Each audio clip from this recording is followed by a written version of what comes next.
Burn on this computer. Now I'll let everyone in.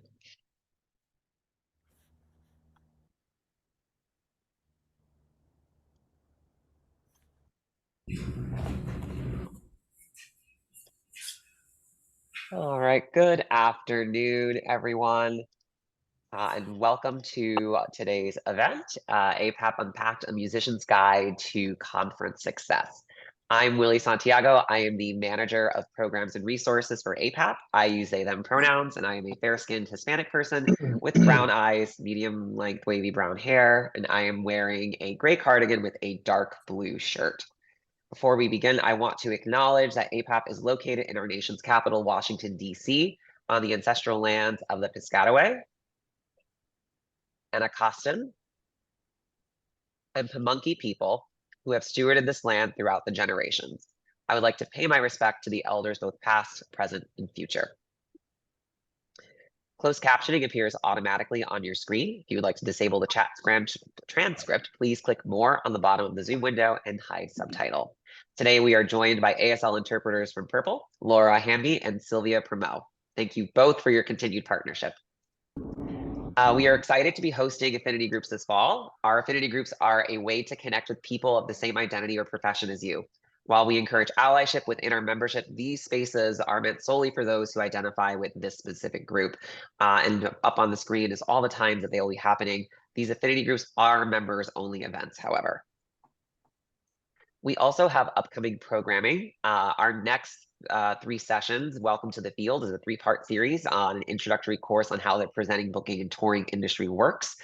Those 3 courses will be open to the field, and you do not have to be a member to participate in those events. However, we will be doing some initial vetting to before allowing people to register. And on December 6th, we will have our final Real Talk in Real Time. It is our APAP listening lounge for our members to give us a chance to listen to what's going on in the field so that we can appropriately meet their needs. For more information on our upcoming programming, you can visit apap365.org/programs. And I will now turn things over to Krista Bradley, our Director of Programs and Resources. Thank you. Hey, thanks, Willie. Hi, everybody. We're so glad that you're here. Thanks for coming. And I know I recognize some names from yesterday too, so I'm glad that you were able to make it here. We are so excited to have this wonderful group of artists and leaders in the field, in the presenting, booking, touring field with us, and to have Clay. Oh, and if you are actually on, not on mute, I'm going to ask you if you just put your mute button on, please. And to have this hosted by 2 wonderful colleagues, Clay Ross and Jayme Stone, who are the co-founders of Compose Your Career, a great program that we love partnering with them on to help musicians form a really wonderful career over the long term and how to do that well and stay sane and thrive at the same time. So let me just introduce the panel and then I'll turn it over to them. Clay is a multi-Grammy winning award artist and founder of the Billboard chart-topping band Ranky Tanky. He's a native of South Carolina and moved to New York City in 2002 and has since collaborated with artists as diverse as Gregory Porter, Snarky Puppy, and Bobby McFerrin. He's also facilitated a variety of musical experiences ranging from standalone concerts to intensive year-long creative workshops designed to have a powerful impact on participants' daily lives. So welcome, Clay. Jayme Stone is an amazing musician and producer. Career highlights include 2 Juno Awards. He's Canadian. 3 Canadian Folk Music Awards, being featured on NPR, BBC, and the CBC, and performing thousands of concerts at places like Lincoln and Kennedy Centers, Library of Congress, Bumbershoot, Vancouver Folk Festival, and other places. Stone is also a sought-after producer who can carefully craft the cast, atmosphere, and ethos needed to make captivating records. In addition to producing music for other artists, he's also produced, composed, or arranged over 300 tracks for a new sound collection at Facebook. Welcome, Jayme. Alicia Mack is the booking manager, one of the booking managers for International Music Network, a very well-known, wonderful agency based in New England that has a roster of both world and folk and jazz musicians. Alicia, it's great to see you here. She has a wonderful roster of amazing artists, and she brings a long career of insight around artists making their way in the field and how to do that well and to support them.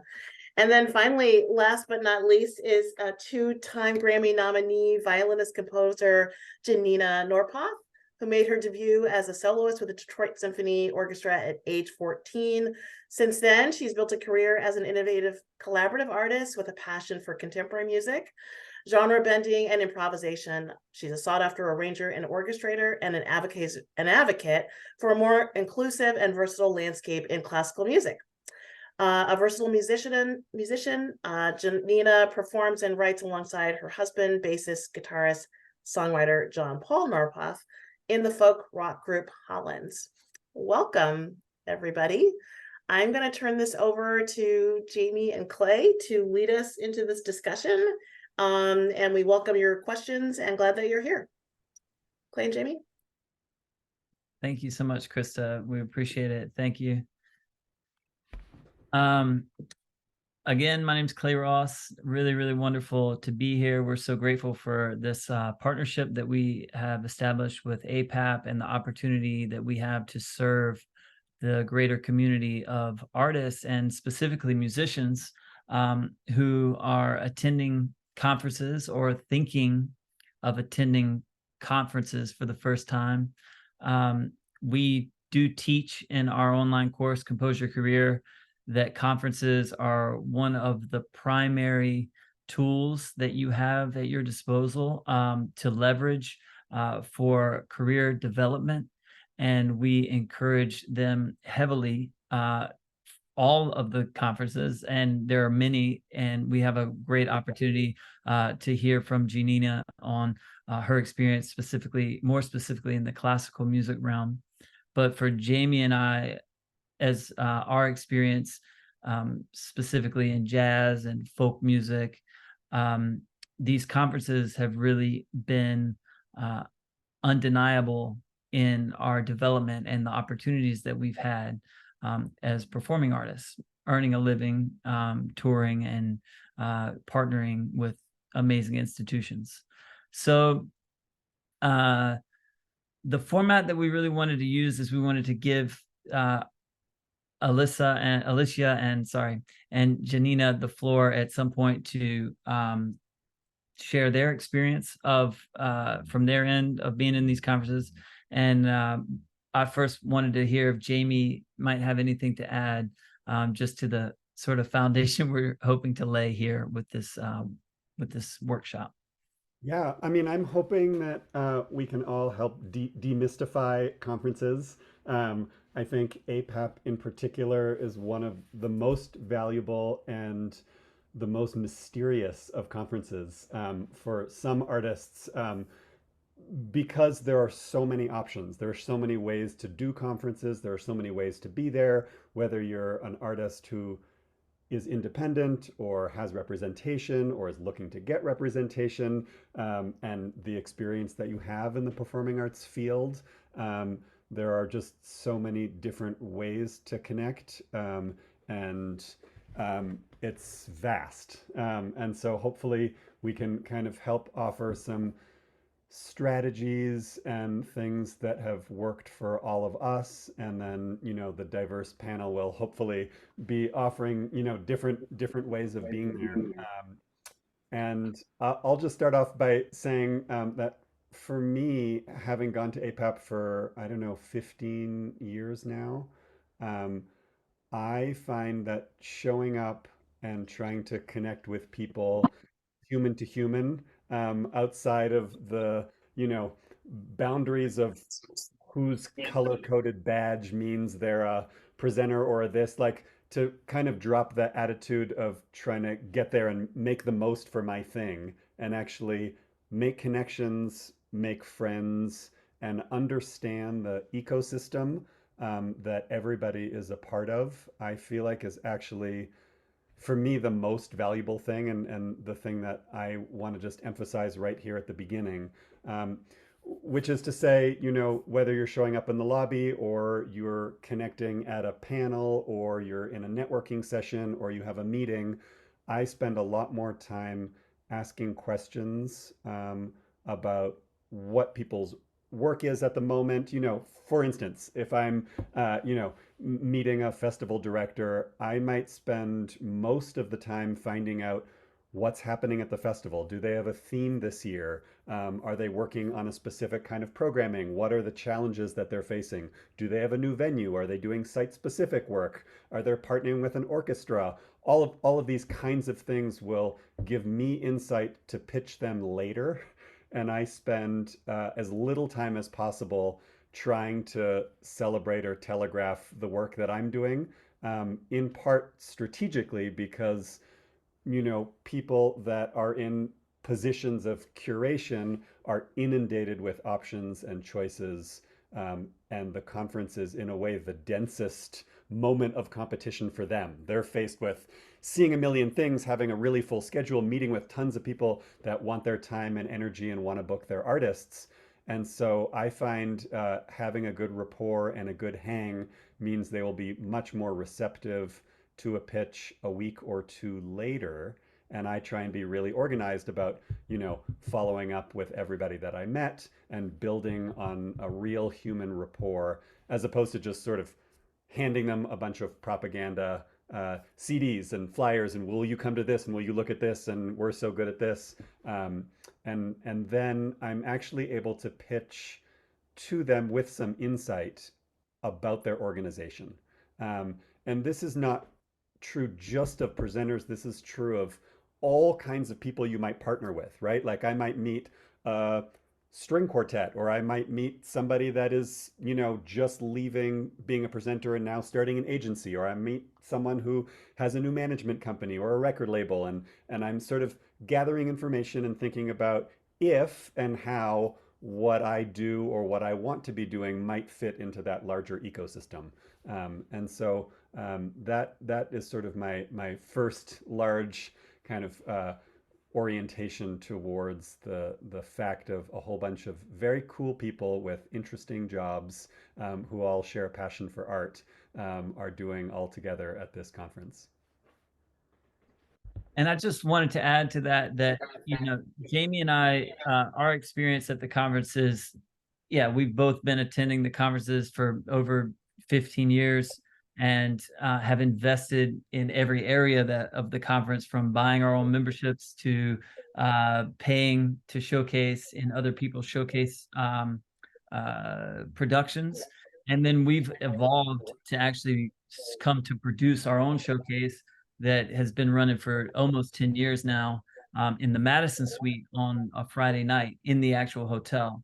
And so, we've had that kind of experience of doing everything from actually producing showcases on site, to having and trying to drag people out to showcases that are happening off site, which is another thing that you can do that is a part of APAP and the conference, because people are just in town in New York trying to do things.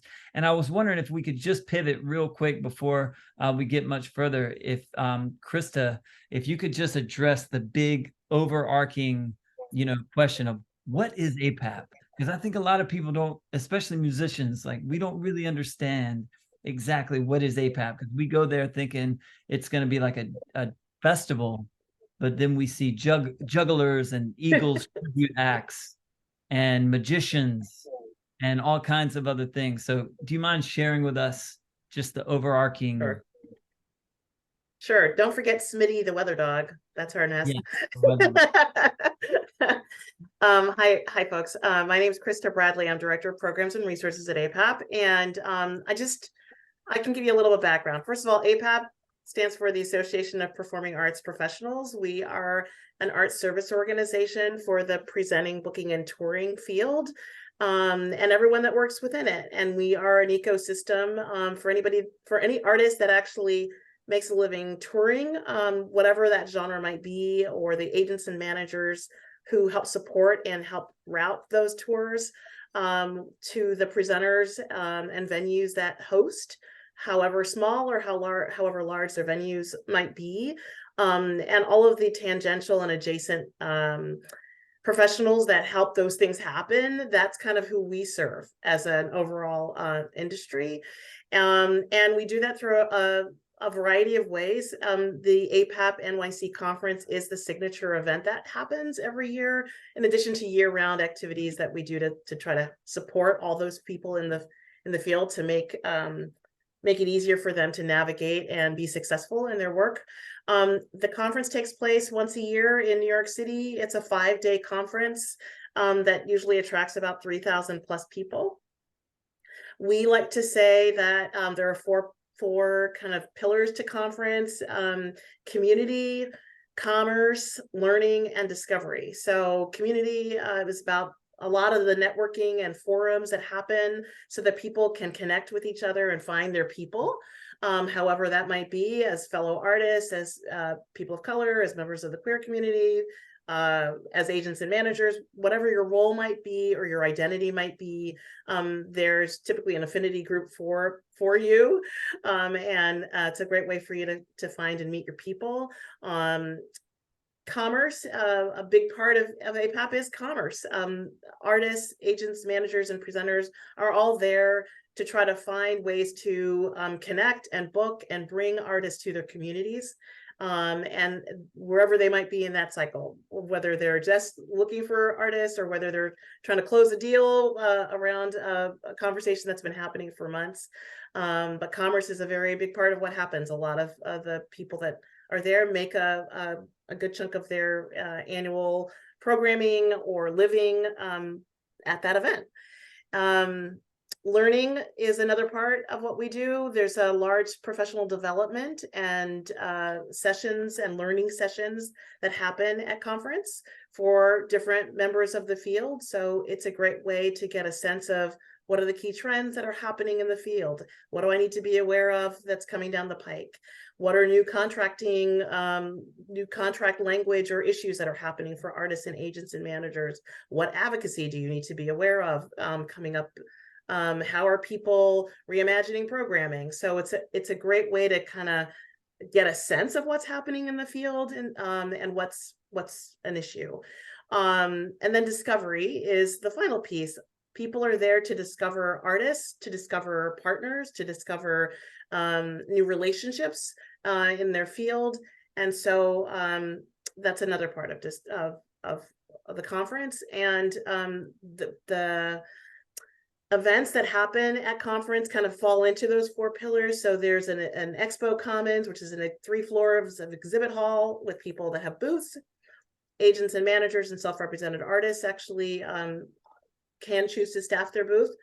Other people will hold meetings in different places. There are many ways to do APAP. So the professional development sessions take place in the conference at the Hilton throughout the day. Discovery that happens is really done in showcasing and other sessions that we have that allow curated pitches to happen of artists or of projects that are seeking investment or connections. And then we have some other events that happen. So I hope that helps, that just to give you a sense of all the kind of the things that happen. But the people that are there are programmers and curators and the staff of presenting organizations, marketers, community engagement people, development people, artists that are showcasing, obviously the curators and agent managers that are there to connect. And Krista, do you mind if I ask about approximately how many constituents or delegates are there that are part of APAP that come every year? Yeah, about 3,000. I need to look up my stats, but I can put it in the chat. But of that, that's probably about, I don't know. I'd say like 40% are presenters, 50% are presenters, 30% are agent managers, 20% are artists, but don't quote me. I want to actually look at this. And not everyone always has been registered, to participate at conference. So sometimes folks might fly underneath the radar. But this year we have made an even bigger effort to really try to embrace and encourage individual artists to come and participate and be a part of this community. There's a special artist rate now that's so much less than what it has been, and I'll put some stuff in the chat. We still have resources to help people get there. There's programming specifically for artists at conference. There's still opportunities for you to apply for pitching event projects. So hopefully that helps. Yeah, that's great. And Michael Cohen is reminding us to just sort of clarify some of the speak that we're using, because maybe some people don't know what we mean when we say. So a lot of a presenter would be someone who's actually there to buy or book talent, right? Because they present art in their theater, or they direct a festival, or in their community, wherever they are, and maybe they come from Nebraska and Scotts Bluff, and they come in and they're looking for international artists or national artists to present on their stage. And artists, we all are, most of us are artists in here. Jayme and I had this opportunity to create this this learning seminar, this workshop for you, because we know that a lot of artists out there are kind of confused by APAP. They don't really understand like the value of the investment and why it would be of value to them. They see it as an expense, and they want to know why it's a necessary expense. And like, I totally get that, because a lot of artists that I know and started working with when I first came to New York in the early 2000s, totally resisted kind of paying to participate in APAP. And the fact that there's only a 20% registration of artists, to me, I mean, it says that there's like a really huge opportunity for artists to get into this conversation and to be sort of participating at a level that can absolutely enhance. Felicia asked, is it a good place for artists to break into larger venues?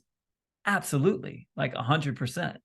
That's what APAP can offer you, is a platform to be seen and to connect with other, and I'll call them partners, because we teach in Compose Your Career that presenters can be some of your greatest partners in building and developing an artistic career.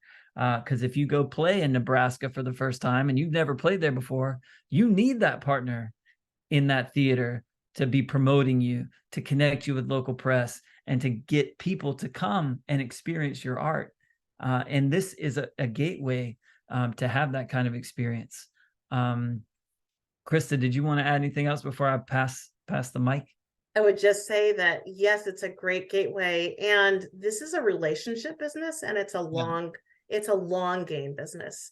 And so you never know, as Jayme said at the very top, you never know who you're going to meet and who you're going to be interacting with, and where they're going to be and where you're going to be, in the next 2 or 3 years. So it really is about finding ways to connect with people in this field, not necessarily, coming out of the gate with a showcase, but to being able to meet and learn and see other people's showcases, walking the expo commons, go to the professional development, talk with people in forums. And that's really part of that. That's such an important part. I'm going to put a link in the chat of a couple of sessions that we've had recently. Just you can go and look at that. Yesterday's was on showcasing in particular, which was really great for individual artists. So anyway, pass it along. I want to say one other thing, which is, as much as I'm seeing comments about it being overwhelming and there being so many people and so many options, as Krista was just talking about the long game, I was realizing that I am still in touch and working in some capacity with almost everybody that I met the very first year that I went to APAP. And so I will say that it's actually a very stable community, despite the wildness of this industry. A lot of people really stick around. There are agents that have been agents for 20 plus years. A lot of the artists that are successful, in part, are successful because of their longevity. They've stayed persistent, they've continued to make good work, and they've continued to build good relationships. And that's what their reputation is based on. And that's actually how long it takes. And so, I won't get into it, but I certainly could tell you stories of gigs that I angled for 10 years before I got them. And showcases that seemed like there weren't a lot of people, and then of the few people that were there, the best gig of that era of my career happened because they saw me there. And so it is a small world in the end. And and so I think that idea of, you know, building relationships and understanding, you know, how to connect with people. All right, Clay. Yeah, I'd love to pass the mic to Alicia Mack of IMN to share her APAP experiences, do's and don'ts. I know a lot of us as artists in this room are looking at the grand idea of finding an agent, you know, and we think that that might very well be the cure-all for all of our worries as artists, and it definitely is not. But it can definitely open a lot of doors, and it can be a very important piece of the puzzle. And there are Alicia is among the greats out there doing it. So we're really happy that she could be here with us today. Thank you. Great to be here. First of all, just a couple of the questions that have been happening. APAP, I would say, why is it important to go to? Not only is it North America, but it is has a very good international attendance rate. And so I think that when you're looking at conferences, if you're going to sort of invest your time and your money in something, you're getting the largest group of presenters and other artists and agents that they're out there in the field. So there's also that international element to what APAP brings to the table, or who APAP, you know, sort of brings in. You know, for me as an agent, we showcase our artists every year in all different ways. We have showcases outside of the hotel at venues. We've partnered with, and I think this is important to understand too, there are showcases that happen inside of the hotel that are great because they're there, and you know, they're right by the exhibit hall. They can happen, you know, in the afternoons and evenings. And so you've sort of got a captive audience, if you will, from a lot of the attendees of the conference. What APAP has grown into in the 23 years that I've been attending is that there have been other events that have sort of become part of what happens because APAP's in town. Winter Jazz Festival is an event that is it okay that I talk about? It's like Winter Jazz Fest is an event that happens that is curated by a New York promoter throughout venues in New York. All artists are pretty much paid, you know, a favored nation small fee for the opportunity to showcase. It's a ticketed event where you know, promoters and presenters buy this pass so that they can go from venue to venue, specifically more so for jazz, to see these artists, to see the artists that are being showcased. Global Fest is another event that has come out of, sort of been birthed out of APAP, which is a one-night event. It used to be in Webster Hall in New York. It was at Geffen Hall this past year, right? Geffen Hall, I think, that showcases more global roots artists. And is curated by a group of presenters who started that. And that's a ticketed event. And artists are welcome to submit themselves to those presenters to get hopefully chosen to be part of the bill. And then, you know, for me, I always enjoy meeting new artists at APAP. And I think I want to go back to something that Jayme said at the beginning of this. And this is as an agent where because I'm selling too, right? You guys are selling yourselves as artists. I'm selling lots of artists on my roster. The best thing you can do is start by asking questions. It doesn't matter how long I've worked with the Chicago Symphony Orchestra or, you know, Ravinia, or, you know, whoever it is, SF Jazz. My first question is, what's going on with you? What's going on with your programming? How have things changed in the past year? Certainly since the pandemic, that still tends to be, you know, a touching point with how things have changed, and really listening. So I think if you're going to take the time and make the investment to join APAP and to come to the conference. As you meet people, you know, you want to, of course, if you're showcasing, you want to be like, here's my little flyer, come to my showcase, please, please, please.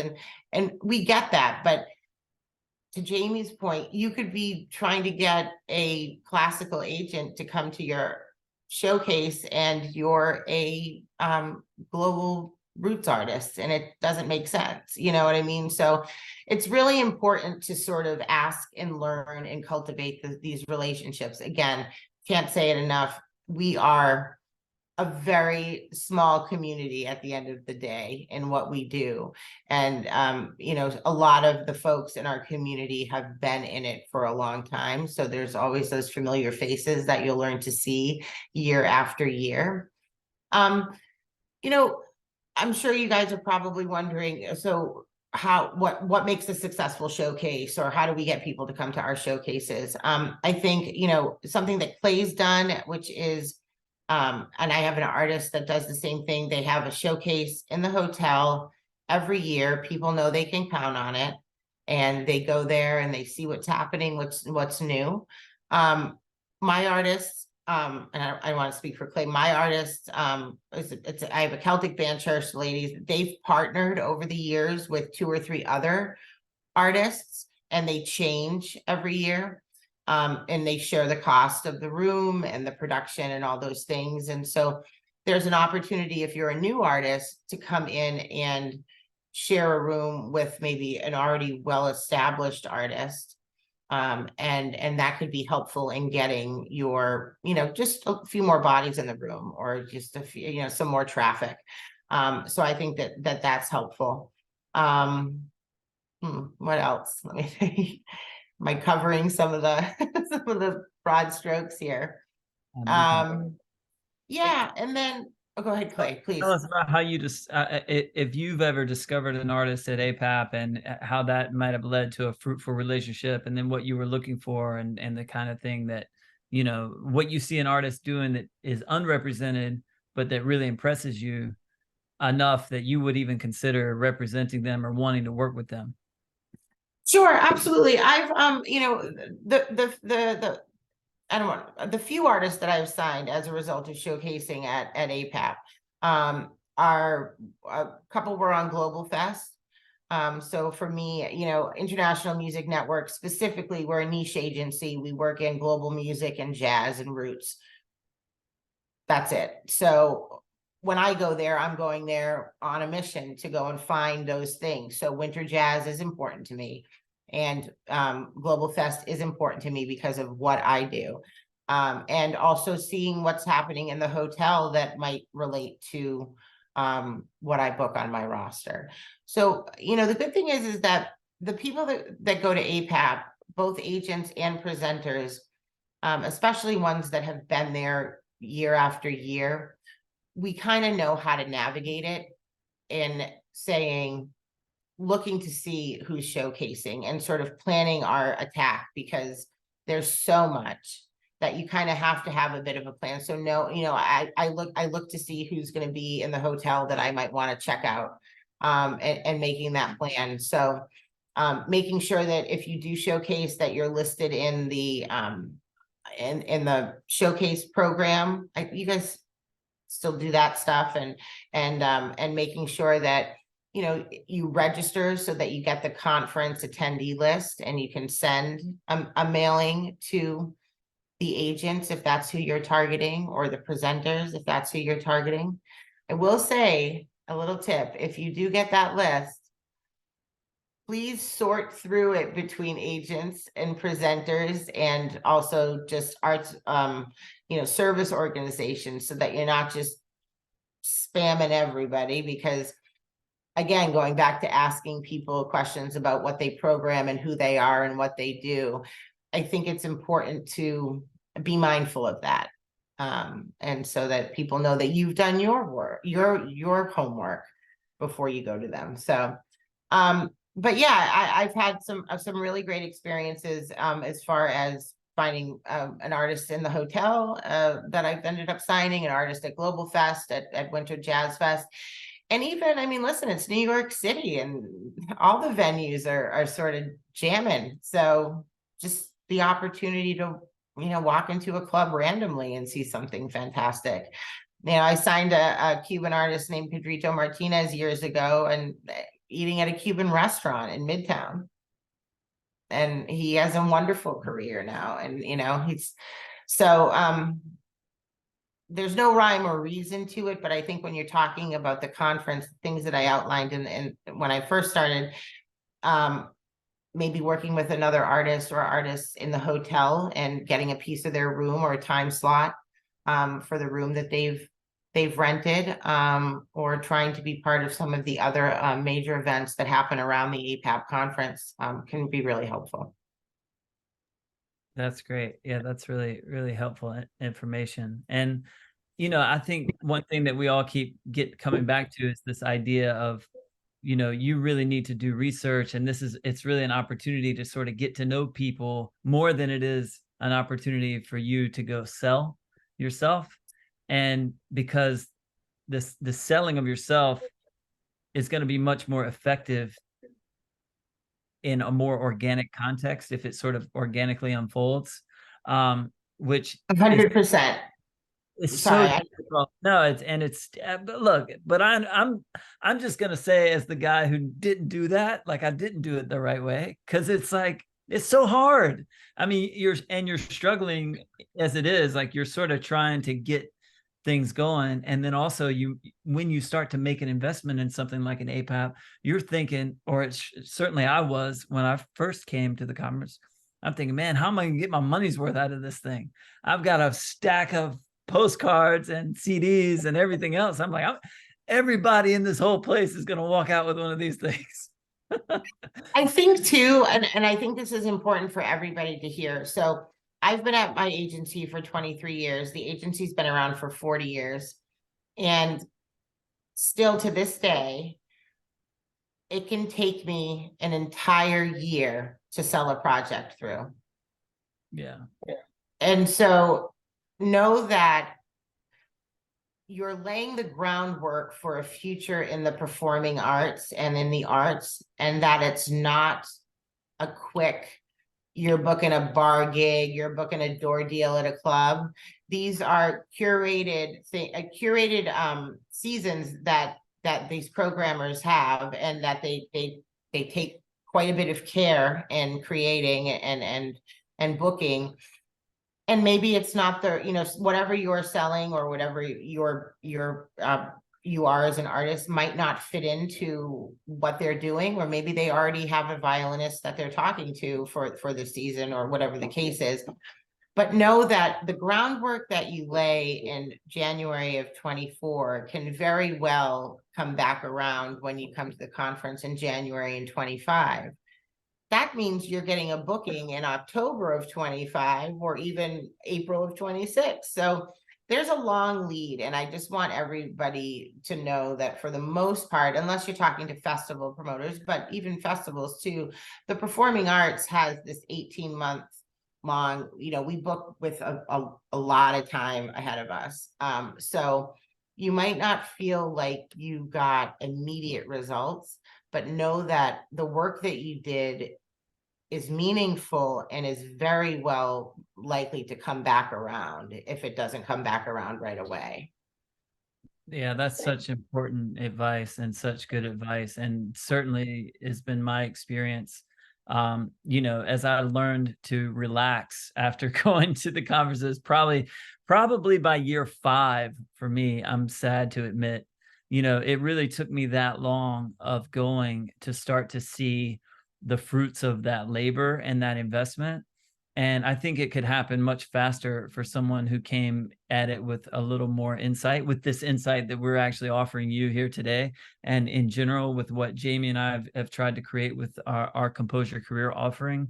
But really, there's so much about this that has to do with you actually doing the work to get to know the people that are participating, as opposed to trying to sell what it is you're doing, which I know that's like not as exciting sounding, and it sounds like more work, but the best time to plant a tree is, yesterday, and the second best time is today, so it's good to get started, because the the reward for that is, you take your bar gig or whatever you're used to kind of booking, your club date, and you can put a 0 on it. You know what I mean? Because the fees that you can work for and the incomes that you can earn through proper or nice quality bookings at performing arts centers, it's a significant difference. It really is. I'd And also like to mention that, I'm sorry, Clay, finish. please. I was just going to say, another thing, we're talking about showcasing specifically right now, but APAP, the question has been about APAP and the investment and the conference. APAP has new colleague,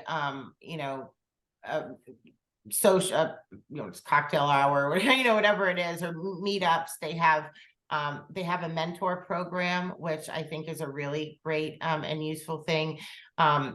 So there are a lot of opportunities within APAP as first-time attendees to take advantage of, and they're fantastic. And you end up making friends with, if it's, if you get a mentor, or if you become a mentor, or if you go to the new colleagues,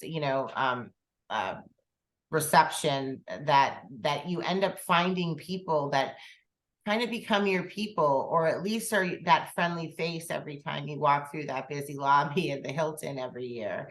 And eventually, because it is such a small community in reality, it's a great networking opportunity. And, who knows what could happen a couple of years down the road after, you've made this relationship. So there's a lot of opportunities for new colleagues, especially artists, joining APAP.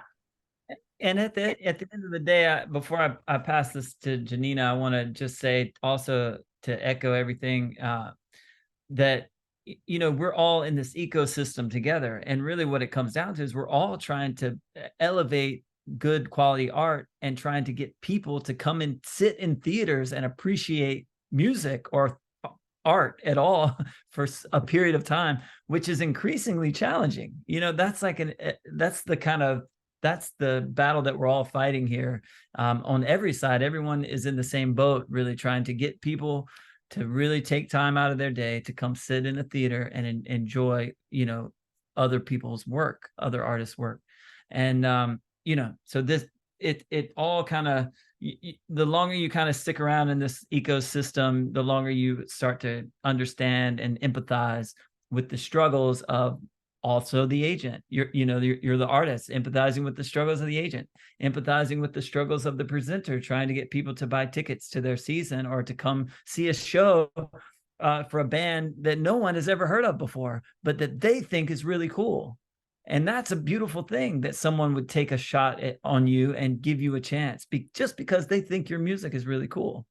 Krista did that for me many times, many years ago. I do have to say too, at the start of every meeting I have at APAP, it is, what did you see last night? What showcases are you seeing? Who did you see that stood out? What are you excited to see tonight? What are you excited to see tomorrow?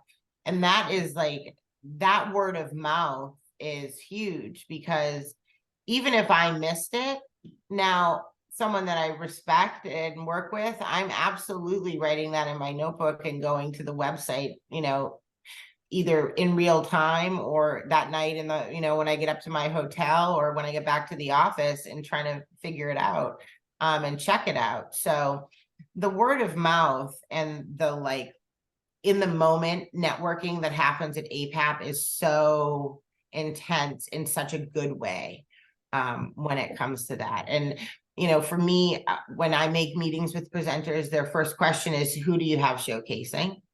But in the same sense, when I meet with them in the room in New York, I'm saying, where are you going tonight? Anything I should be checking out? So it's that sort of communication and word of mouth stuff that really is value added to being at the conference, besides posting it in in the book, or making a a little pamphlet card or whatever, flyer. So there's that added benefit too. And that same word of mouth is happening with record label folks, radio folks, publicists, journalists. Marco Werman from, PRI's The World is at APAP almost every year, and he's hanging, he's just hanging, keeping his ears open, and he's often spending time with presenters with great taste and agents that have a really strong roster. And you can be sure that if there's something that's really happening that is an unsigned artist that, nobody's representing yet and hasn't quite made it, like, you can be sure that folks are talking about it. And they're also having honest conversations like, this is amazing. I feel like in a year I'll be able to book them on my stage. Right now I just don't think we can sell enough tickets. They're dealing with their own realities, etc. Um, I want to pivot here and hear from Janina, because I feel like the sort of classical side of things and how that interweaves with all the other communities. And I would love to just hear, Janina, your experience as an artist at APAP, specifically with classical music, and anything that you feel like we haven't talked about that seems relevant. Sure. Well, I'm Janina Norpoth. I'm a violinist. I'm a member of Public Quartet. I'm also the music director for Fortissimo at the Colburn School, which is a mentorship program for young women of color. And I've come to APAP. I've been, I think, probably the past almost decade. And I came from a more emerging place in my career. My quartet did what is called YIPCA, which is the Young Artist Program at APAP for classical musicians. And it's a very intensive program. It happens over a few days. It's a lot of workshops and panels, and the opportunity also to come to APAP for free, which is a big deal, especially for young artists, and attend the conference, and then showcase. There's a curated showcase that happens usually at Carnegie Hall or Merkin or something similar. And it's helpful because they really kind of hold your hand through some of this stuff that we've been talking about that can be very overwhelming. When you're attending a conference for the first time, when you're networking, you're not comfortable really networking yet. And so you kind of like thrust into a situation where you jump right in. For us, it was really eye-opening. It was super helpful. And not just for individually, but also in terms of how to communicate as a group and getting our goals on the same page. Where do we want to see ourselves in 5 years? Where do we want to see ourselves in 10 years? And maybe, like some of us, we hadn't really talked about that or put that all on the table yet. So it was helpful in just identifying what we want, but also starting to have those conversations about, and network with people in the field, and then have the opportunity to play and perform and promote that showcase. I also did APAP's Artist Institute. Krista, is the Artist Institute still happening? Is that a thing? No, not this year, not yet. Oh, so sad. But having some other spaces for that to happen at conference. So well, I hope you do it again. The Artist Institute was also really fantastic. And for me as an artist, it was really it was very different than the Young Artist Program for classical music. It gave me the opportunity to network with people from all musical fields and artistic fields, from writers to musicians and other fields, dancers, drag queens, everything. And a lot of those people I also keep in touch with, and hope to collaborate with in the future. So anyway, to kind of jump on what everybody else was talking about in terms of getting the most that you can out of your experience at APAP, or finding your way into going for the first time. And one of the things that has helped me tremendously, and I wish also that I kind of embraced when I was younger, is just finding those common points of connection. The things that kind of humanize you to other people.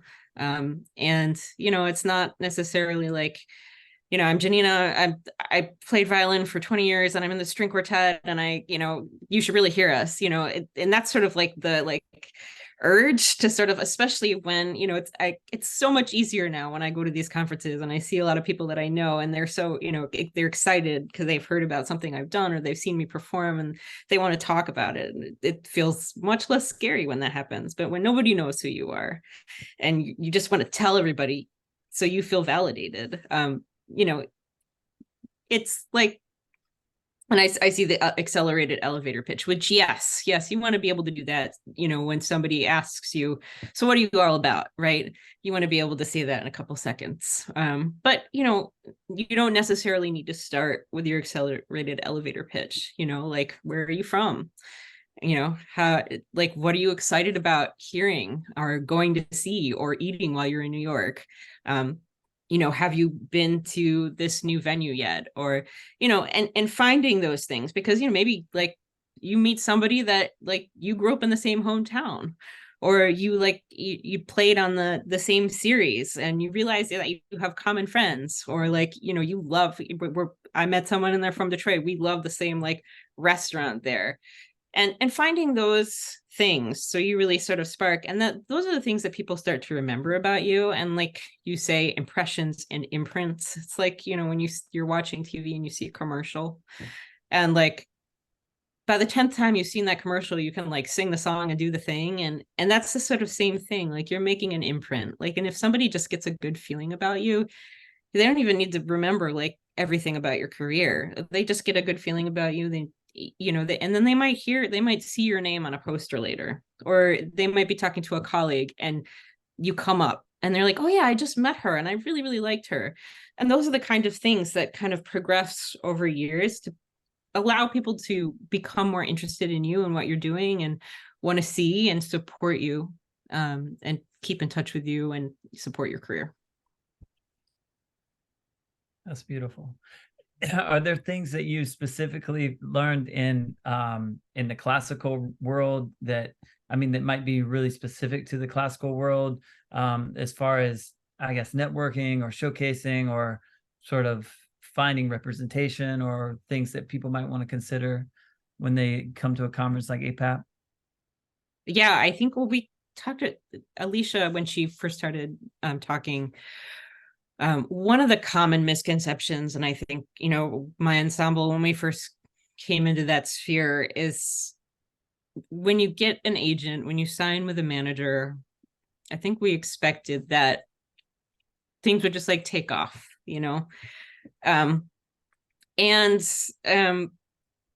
a good manager is really going to feel like, a fifth member of your ensemble, or if you're, a solo person, a great collaborator. But you're going to be helping them, and not only like helping them, talk about what you do and translate what you do when people can't see you immediately on the stage or hear you immediately. But they're representing you, but they're not doing everything for you. They're not going to make or break your career. They're going to help. So knowing, the steps and being able to talk with your manager about that, but knowing that you're going to have to do a lot of your own groundwork, perhaps it's putting your own showcases together. Perhaps it's having really, really great press materials, and media. Perhaps, it's having great social media, and working on your following, or hiring a publicist. All of these are just different ideas that can sort of help you establish yourself and help a manager get the best kind of representations and bookings for you. So that's one thing. And then in terms of it's great to just sort of be able to introduce yourself to anybody. And I think that was one of the sort of scary things in coming to conferences too, and walking around a showroom and going to a management that, say, you really, really, really admire. They, represent like fantastic artists, and you'd love to see yourself, and just walking up to them, being mindful that they're not in a meeting, because you don't want to interrupt someone who's in a meeting that's, trying to get a gig for their client. But if they're standing there, just introduce yourself and say, I really love these artists that you represent. I, play in this ensemble. This is what we do. And just strike up a conversation that way. I think that probably translates across the board. And then I think APAP is unique actually for the classical community, and that they have the Classical Connections Committee, which I'm a member of now. They foster YIPCA, and that's a huge opportunity for classical artists. Their showcase is open to anybody who wants to come. So you don't even have to be an APAP member or attending the conference. You just have to RSVP to go to that showcase. So if you're interested in classical music, you're a classical musician, and you can go to that would be a wonderful place to network. There's a small reception afterwards. You can meet the artists, and there are, the audience is tons of classical presenters, because they want to come and see these new artists. So that's the strongest, I think, classical representation at the conference, and a really great place to sort of delve into the conference from a classical standpoint. It's Great. beautiful. Thank you, Janina. Janina touched on this a little bit, and I was just sort of putting myself in the frame of mind of someone, that's listening to this conversation, and early on in their, navigating the performing arts world. And it sounds like we're all just saying, hey, make friends, have a good time. It's super chill, be yourself.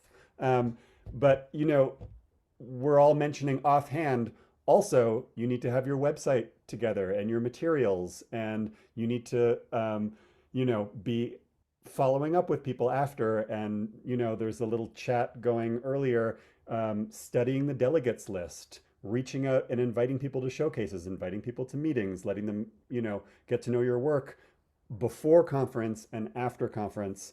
And I will say a lot of this, like, chill, hang out, make friends, be a good human being, is also dependent on when the moment comes for a prospective presenter to be connecting with your work. Your materials need to be amazing. You need to have great performance videos, really high quality press photos, a website that's clear and easy to navigate. If you do social media, your social media game needs to be on point. And these are all things that, you might spend years developing and many thousands of dollars investing in. That is a kind of initial, like, someone's going to pick up their phone and do a little vibe check on you, fairly quickly to assess whether it's a fit or not.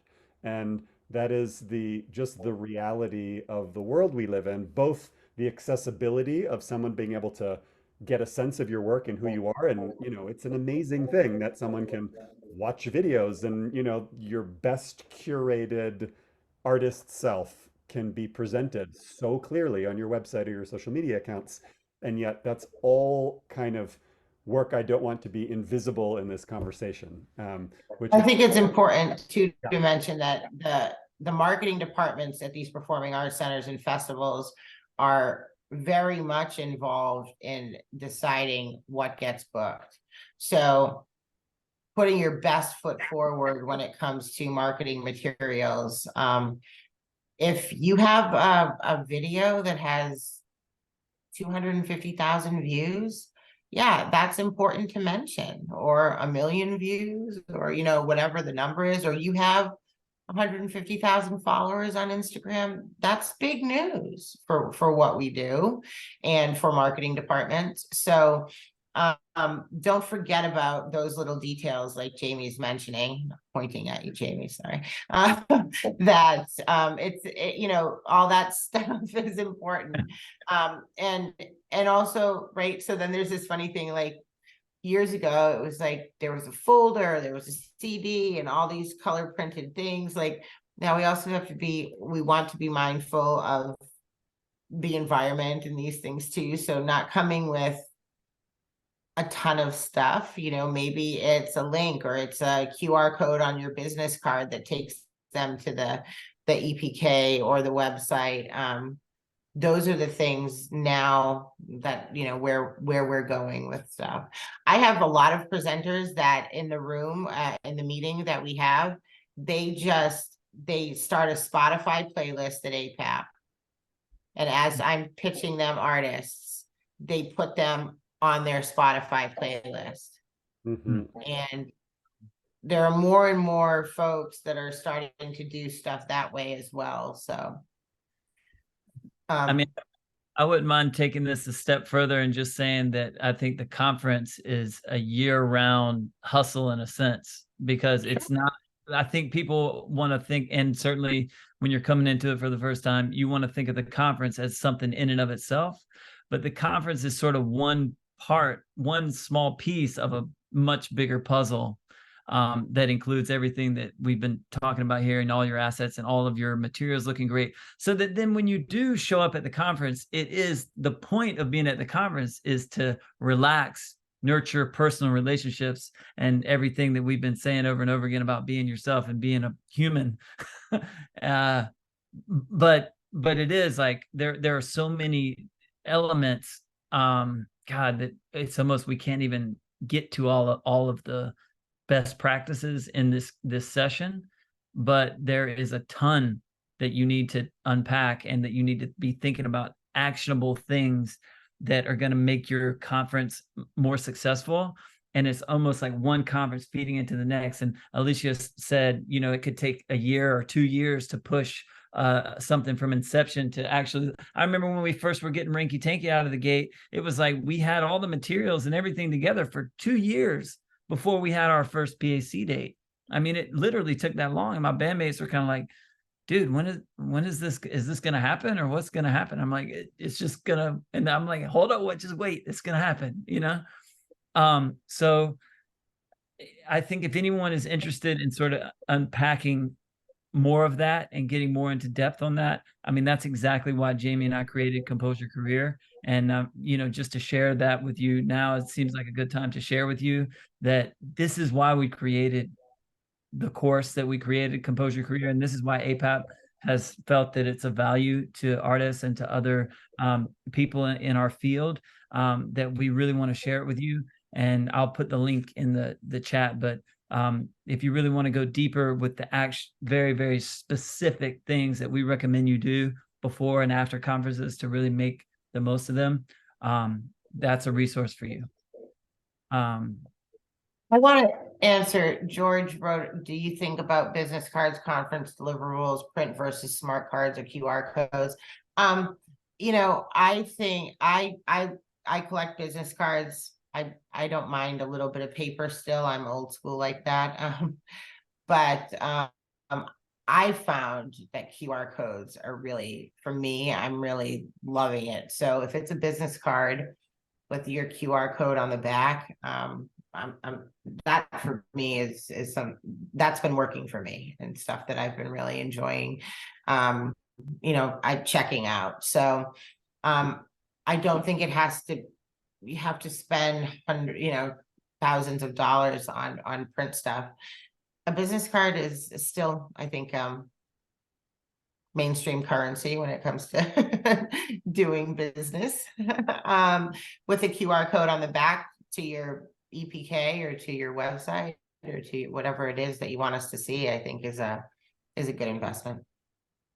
And while it's not scalable in the same way a QR code is, if you do wind up in a face-to-face meeting with somebody and there is some interest there and you get consent to, you know, exchange phone numbers, I think texting someone information about your showcase or that kind of thing is a great step that you could take, you know, if you can make that happen at the appropriate times. Again, it's not going to be a way to reach tons of people like a poster or, you know, a listing in a program or something like that will do. But I think the more we can personalize, it's funny because in our course, we so often, and this is circa strategy from a few years ago, you know, we were so often pushing this like numbers game, reach tons of people, build your big databases, you know, do things where, you know, you can send a single mail merge and reach 400 presenters. That stuff is all well and good, but more and more I'm finding that a lot of the success comes from reaching a small number of people that is clear to you and them that the alignment's there. And that's often where the magic happens, you know? That is such a good point to make, Jayme, because during APAP and the weeks leading up to the conference, anyone that's registered for the conference has the attendee list. That means anybody who's trying to sell anything is sending an email blast about it. This is where it goes back to doing your research. You are much better positioned if you go through that attendee list and you pick 10, 20, 30 presenters, go to their website, see what they're presenting. Is it similar to what you do, or is it adjacent enough where that would be a nice follow-up? And you should target them more on a one-to-one basis. Doesn't take much longer. You're still just cutting and pasting the same email and sending your materials or sending the information about your showcase. But I've found, even doing it this long, that targeted emails to 20 or 30 presenters is far more productive than blasting it out to 200, 300 people. No spray and pray. I just wanted to connect a few dots of things that you all said on in terms of the prep, and I also wanted to invite one of my colleagues that's on this call to maybe put in something in the chat and maybe speak a little bit. So I think it was is it Itai? I'm not sure how to pronounce your name, but you asked a question about oh, good. Okay. Perfect. Good to meet you. Asked about how to cultivate and target with folks prior to coming to conference. I neglected to mention that when you register, there's also the online app for the conference, which is SwapCard. And it is a portal that anyone that registers is already in it. It's a great way to network with people that are also registered, to find people that are like-minded, and you can do some of that research even leading up to conference. That will be opening up probably by the end of this month. So it's a great way to support that research and make connections, and it's kind of like a social app for people that are coming to the conference. And speaking of apps and sort of social networking, a member of our conference committee is on this call, who's also an artist. And Sarah Hogg is here, and she spent, from her perspective, she raised a couple of wonderful things that we should be doing better for artists, and then took it upon herself to help make that happen. So Sarah, I just wanted to give you a chance to share the resource that you have for folks that are here. Thanks, Krista. You're very gracious to me. I appreciate that. So let me just say this. If this is your first experience with APAP as an artist, I was there 2 years ago. So I learned about APAP. I got thrown in the deep end, which is exactly where you are at right now. You just got tossed under like 20 feet of water, and your first job is just to find out which way is up. And there has been so much that's been shared on this call that helps you get your balance and float to the surface. And so what I found along my journey, and what I'm still finding, is that I need to connect with other artists who are further down that path than I am. And I need to do it in a way where I can ask some really vulnerable questions. Those of us who go to APAP as artists, we're often on a very tight budget. And sometimes we just need to hold each other up a little bit, or ask some questions that maybe is not appropriate for a public setting like this. So I have a Facebook page that you all are welcome to join. I will put a link in the chat, but if you can't get the link to work, or something gets messy, you can just search for it. It's called Artists Attending APAP 2024. And you're welcome to join even if you are not registered. If you're just exploring this, please join. Please ask any questions you want. No question is off limits in that group. And there will be occasionally people I let join that are not artists, but it is a safe space. And I just want to invite you all here to that group, and you can continue the dialogue there as you continue your journey. And welcome from one artist to all of you. I have found APAP to be a wonderful home, and I hope you do too. Thank you. Thanks, Sarah. That was great. I'm joining your group right now. It's awesome. I just wanted to add, in terms of also sort of finding the right people and connections as you're going to APAP 2, that there's a number of wonderful seminars and workshops and panels that exist as part of the conference.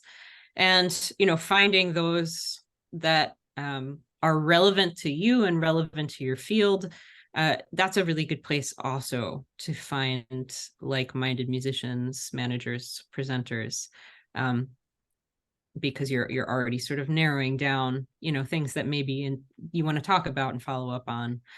So that's also great, as well as the showcases, as well as then all the different things that are happening all around New York City as well. And to piggyback on that, just to add that, you know, you can also, as you become more a part of this community, you know, you get to know the Eagles tribute acts and the jugglers and the other people that are on the floor doing things that are totally different than you. And you know what? You find opportunities to help them make introductions to fulfill their goals and realize their goals.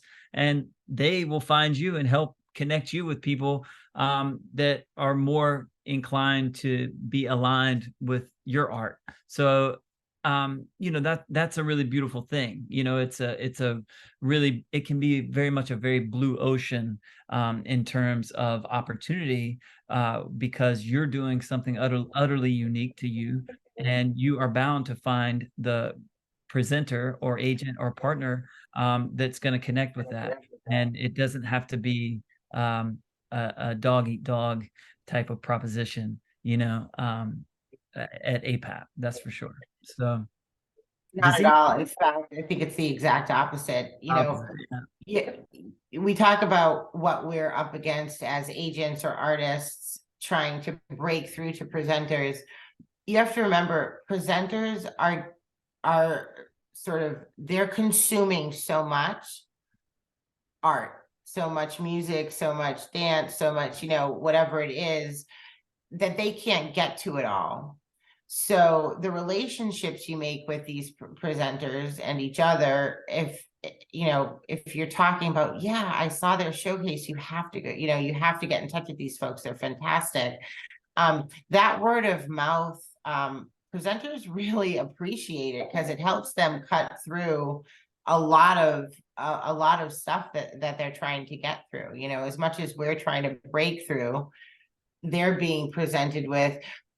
Every agent meeting, they're getting pitched at least 5 to 10 artists, and you know, so and some of having them people have 10, some of them may have 10 spots that they can even book that year, right? Exactly. And maybe less when you're talking about real specific stuff, whether it's classical or jazz or roots in global music. So, you know, the network and the community that APAP cultivates and has built and continues to build is quintessential to artist bookings across the board, and everyone benefits. The artist benefits because someone's talking about them, the agent benefits because someone's talking about them, and the presenter benefits because are we so happy someone that I respect is telling me to check this out, and I really appreciate their taste level, or you know, the other things that they do, so I'm going to go check this out. So the word of mouth and the community is really a big part of it too. So, and not to be, you know, forgotten about. So Yeah, I can actually think of several examples where I've been in meetings or been in a conversation, and it's very clear that whatever the festival theme or a certain programmer's need to fill one last act is not my band, you Yeah. know? And I actually will go genuinely like, oh, well, let me help you think of who would be a perfect person for that, you know, because sometimes that, you know, finding that exact right fit, it can help to actually talk to other artists who, you know, are actually in those communities. And I can't tell you the number of presenters that owe me a favor you know, because I recommended someone that ended up being the perfect fit, or they're having trouble finding someone, or they're, Totally. you know, and those are great things. Those are Absolutely. I have presenters that come to me all the time that said, okay, I need something Latin, or I need something specifically Cuban, or I need, whatever it is. And if I don't have it, you bet I'm telling them about another one of my, agent friends rosters and what I think might make sense. Or even an artist that I'm not sure who represents them. But, oh, I saw this great show at this festival. You should check this out. So, it's more than what's just happening in the moment, for and sure. yeah, and Alicia said this a couple of times, but even if everybody who is interested doesn't come to your showcase, which they won't, you know, you will have so many people that put you on their dance card and then run at a time, or realize that it's 9 p.m. and they still haven't eaten dinner and they're going to die if they go to your showcase, etc. Um, it gives you a seat at the table, at a very important table. And I think even just being at APAP sets something off in presenters' minds where they think of you on par with the kinds of artists. So for if any of you are wondering, like, well, I haven't broken in yet, I've never played a performing arts center, I feel like my music would be a good fit, but how do I get that first gig? Well, I think hanging out, it's like, you know, the old you fake it till you make it. You hang out with other artists who are playing performing arts centers, and you go to the performing arts conference, and suddenly you're in that conversation, you're in that milieu. And I think it actually makes a real difference, even if it's not people that are directly coming to your showcase. You know, they see you as part of this community. I want to be able to take any other pressing questions from the community here if there's anything that we didn't address. Before we do that, I just want to let everybody know that I am planning to host the showcase again, that we've done in the Madison Suite on Friday, the Friday of APAP. And that's happened, I guess, maybe 6 or 7 years now. And it's been a really wonderful thing, and it's very artist centric, and I think I see a lot of names here that I know well, and I think it would be a really good fit for a lot of you. So if anyone is interested in checking out or learning more about the showcase room, I'm going to put my email in here, and just reach out to me to let me know that you're interested. Otherwise, is there any question from anyone here that we sort of didn't cover, or anything anyone wants to raise a hand? Or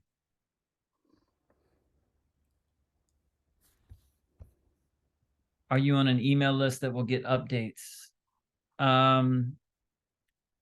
That's a Krista. very good question.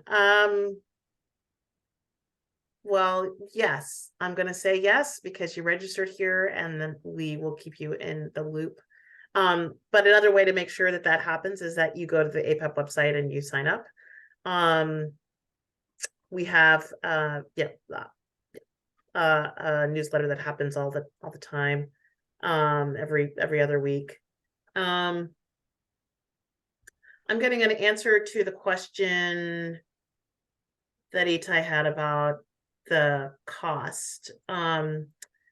So as a member, you would join at $100. That's the artist rate. And if you're bringing a group, I want to clarify that. It seems like each person would need to be a registered attendee in your 6-person group. So that's an individual artist rate. So wouldn't necessarily be for a band. Which is a very good rate. Which is a very, very good rate. Which is a very good rate. Yeah. So Itai, if you were representing that band, it would be you representing your 6-person band if you only wanted to put out $325. If you wanted other bandmates to show up, they would need to all register. And I would say the delegates list alone is worth $325. And if you were to hire a virtual assistant to build a delegates list half that quality, you would spend more than $325. Sorry. Not to mention you get all the agents as well as the presenter. Yeah, can I just ask in person? Yeah. So let's say I want to do all this. So I get my $325. I get all of that great value. And then if I want to present, I have to get all of my, if I want to do a showcase, that's what I mean. I have to get all of my bandmates the membership to attend. And then I also have to pay for the space and for the time. That's not true. That's not true. So please explain. That's Yeah, how's it well, work? so one thing, I think your initial question was about attending APAP. And so that was what I was answering. If you're talking about showcasing, that's another component. Not every artist who comes to conference is showcasing, and nor should they. If you do want to showcase and only want to showcase, you could do that as well. So No, I'm asking about, of course, like attending and showcasing to get the full experience. Yeah, you go ahead, Clay, please. I mean, as someone who produces a showcase room, for an art, and Itai, I know Itai for 20 years. Itai is one of the first musicians I collaborated with in New York, and he's one of the coldest flute players on the planet, and so good. And bro, you would absolutely find lots of opportunity if you came in and crushed a showcase in our room, for example, with Televani or any of your projects. But yeah, a showcase, the room that I produce, last year, our showcase spots were $12.50, and that was literally the cheapest showcase slot available. I try to make sure to keep them as affordable as possible, but to produce you have to rent the room. It's really expensive. It's just expensive. And most people sell showcase spots for $1,500 and up. That's just the average cost. So for you to, for example, to maximize as an artist, what I would recommend is like you get one person registered, like you register so that you have the list of contacts, and that you can bring your band, and then you would have to purchase a showcase slot, and then you would come showcase. Your band can come, everybody can be there. They just can't like walk the floor. They can't walk past there's like a little area where you can go see all the booths, and that's worth walking through, and you should be there to see that. But that's not where the meat and potatoes of your actual business is going to take place. Like the meat and potatoes of what you need to do is you got to get the list. You got to have a showcase to promote. You got to promote it to the right people. You got to see that you can get some people in that room. You want to know who was in the room, and then you want to follow up with them afterwards. And that's a formula for success. That's the thing that if you haven't been to, you don't realize is that the lobby of the Hilton Hotel where the conference is being hosted is as busy as the exhibit hall off exhibit hall hours, because that's the meeting place. That is home base for APAP. So you can stand in the lobby at the Hilton. The lobby is for the members only, correct? And no, the lobby, it costs nothing to walk in. The lobby is free. It's the bar is free, and all of those people who are attending the conference are hanging out there a lot. So do with that what you will. But don't be a suitcaser, which is what we call them. No, don't be. No, you should be a part of the membership organization. Is to know who's going to be in the lobby ahead of time? Is that No, this is just people walking through, because they're going upstairs to the exhibit hall. Oh, it's just a lot of traffic. All I'm saying.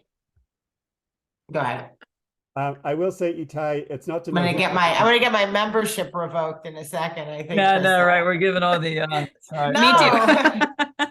I will say, yes, you can be in the lobby for free, but having the delegates list beforehand means you'll know who you're meeting and what they're all about. And I've had years where I really did my homework and felt like a total nerd walking through the lobby and being like, oh yeah, I know that place. That's in Des Moines, Iowa. That's here. This person comes from here. And the conversations were a lot better. Sorry to cut you off, but it's really about this. Okay, I register as a member. I register to attend. I get the list. I study it. I choose the people that I want to talk to. Yeah. Now, when I get to the hotel, where are those people? You have to make a meeting with them. You have to have something that you have to invite them to your showcase. They don't have a booth. No, you No, don't need to have a booth. You don't don't need to have a booth. No. They So don't- they you have a could, booth. you could say, hey, can we meet in the lobby of the hotel at the coffee shop at this beside the Starbucks or whatever at 2 o'clock? Can you After meet? that personal meeting, I'm not gonna be able to find them and kind of just say You hi. might run into them, but it's better to do your best to try to schedule a meeting with them. And I would also Hey say, guys, I have to Oh, jump did- because I have something at 3:30, but it was really great to talk to everybody and Yeah, we'll we see, should hope to probably see you wrap all this in up. January. Yeah, Thanks, thanks, Alicia. Alicia. Thank you. Thank you guys so much. yeah, Take care. take care. Alicia. Bye, Um, Alicia. Go ahead, Clay, finish your thought. I was just gonna say, I definitely do. I also want to be mindful of the time for everybody else to not go over, because we should be mindful of the time and respect everyone's time. But Itai, I'm happy to help to clarify any of this, and you could give me a call after this or anytime, and I'm happy to help guide you through any of this these questions. But they're all valid questions and and it's utterly confusing. Like, it doesn't make it's like learning a different language, and to go up there and know how to sort of move and what to expect. And then also the compounded pressure of knowing that you spent thousands of dollars to do this thing, that there's no clear, immediately tangible return. It's very painful. I mean, it's a difficult thing, but there is a return. There will be a return, and it just isn't tangible in the moment. Jayme, sorry, go ahead. Yeah, the last thing I'll say, just to bring it down to earth before we wrap up, which is you do not have to invest in a showcase your Yeah. very first year of going to APAP. In fact, unless you are already super connected and are very confident, and understand the ecosystem, I might actually recommend not showcasing in the hotel your first year. Go spend a mere $325, which is like about half of what it used to be, and see what it's all about. Get the lay of the land so that the next year when you decide to showcase, because you will want to, the whole thing makes sense and you have your feet a little more firmly planted on the ground there. Yeah. Janina, thank you so much for your time Yeah, today. thank Thank you. you for participating with us. You're And so welcome. And thanks to Willie and Krista for gathering us all and keeping this organized. And we really appreciate your community building and all of you who came. Thanks for listening and for the art you make. And yeah, please reach out. And if you want to learn more about Compose Your Career, you can go to the website, or you can just email info@composeyourcareer.org. And we can answer any questions and stay in touch that way. yeah, and if anyone has any further questions about APAP or from the artist perspective, just reach out to us. I put my email there. Jayme's email is there. We're here for you. We're happy to talk. So we even do some free consults whenever our schedule allows, that we just allow us just to connect with you one-on-one and talk about your personal struggles or challenges, or just if you want to run something by us. So we're here for the community. So hit us up anytime. Okay. Thanks, everybody. Thanks, Thank Clay, you. Jayme, Janina. All right. Appreciate Bye. it. Bye.